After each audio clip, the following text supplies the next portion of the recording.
I study horses, beauty matched only by their strength. I try and capture a little of that as I move on without your faith.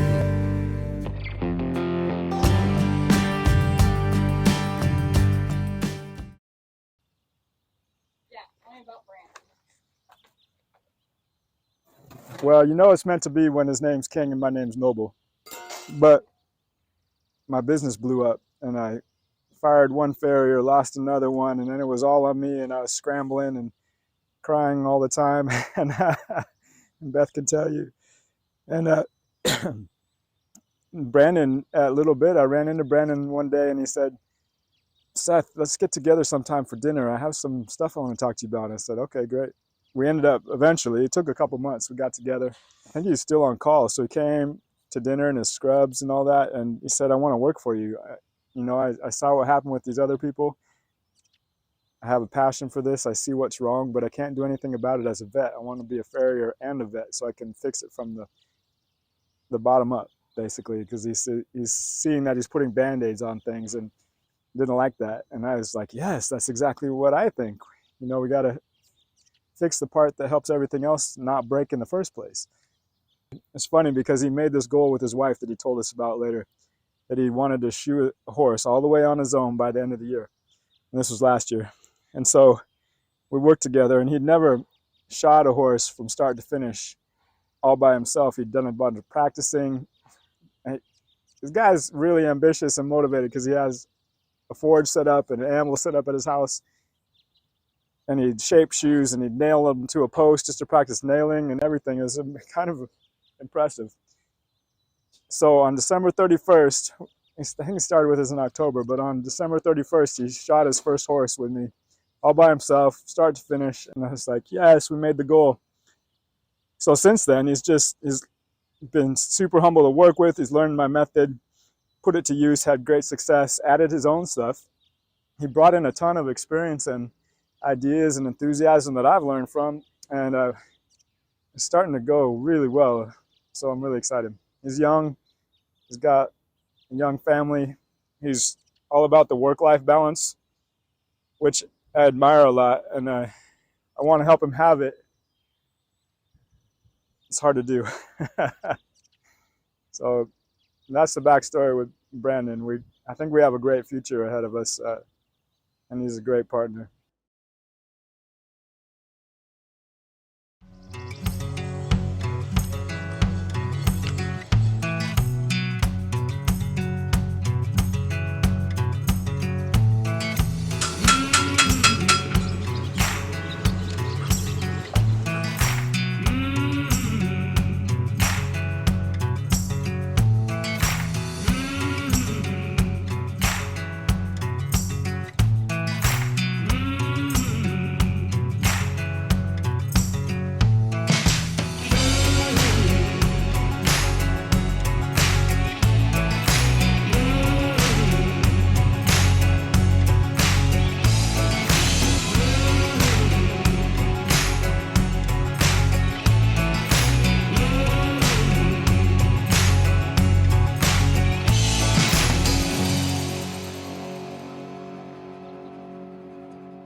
What made you go and talk to Seth in the first place? Well, Seth and I had worked on a few cases together, and I liked his approach. I liked how he really wanted to work together and not, I've been to cases where I come take x-rays and they don't even bother to talk to me, and it just feels combative when I'm trying to be cooperative. And so I liked his approach that way, where it's like cooperative approach for the horse and not just battling for a client or whatever. Plus I like kind of how scientific his approach is. It's not old-fashioned rough and tough. It's everything's done for a reason, and it's an approach, and I really like that because we're always speaking the same language. So I just feel like you know, we could get on each other's page a lot quicker with cases, and it just felt more natural.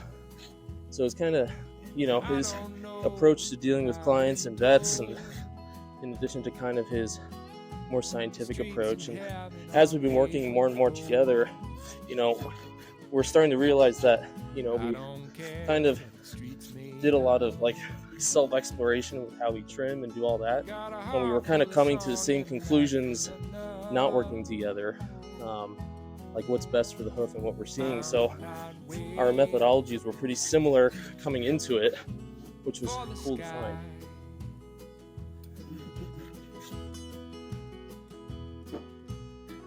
This whole video is just going to be like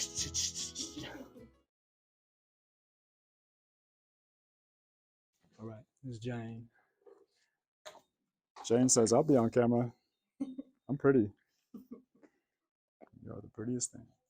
Okay, so what are your goals when it comes to Brandon working for Noble? Well, I have one immediate goal, and that's to get Noble Farriery profitable. And so Brandon's well on his way. He's well over his break-even point. I mean, the funny part is we developed the company with the idea that by employing farriers and having a system set up that everybody would get more time off and get to relax on their time off. And for instance, covering on-call weekends where everybody has to worry about lost shoes, but only every third or fourth weekend. So you actually get weekends where you don't have to worry about anything. And paid vacations where you have your clientele is covered and things like that, where the idea was to take away the stress. So the ironic part is in building it, of course, I've been working straight for 3 years trying to get it off the ground, you know, and without much time off. So my initial goal, I guess, is to get us all past our break-even point so that I can begin to take weekends off too, and be with my family and heal my body and stuff. But these guys that I'm working with now are so well worth it, and they're all about that same goal. And so we're going to have a rotation of covering lost shoes and paid time off and things like that. Today we're at the Iron Horse Farm in Tacoma, Washington. Beautiful place. It's a split facility. One side is hunter jumpers and one side is dressage, and I work for both of them. Really fun to work for. Owned by Maxine, McCollum. We'll be here all day.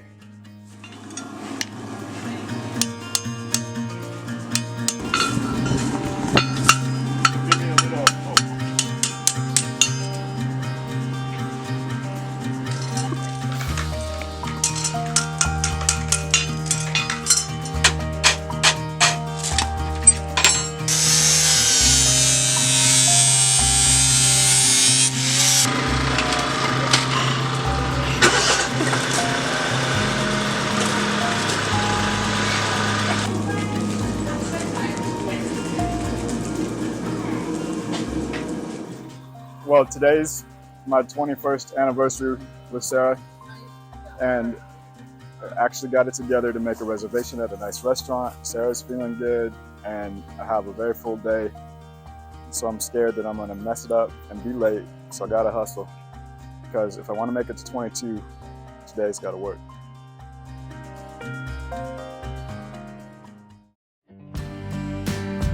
I study horses, beauty matched only by their strength. I try and capture a little of that as I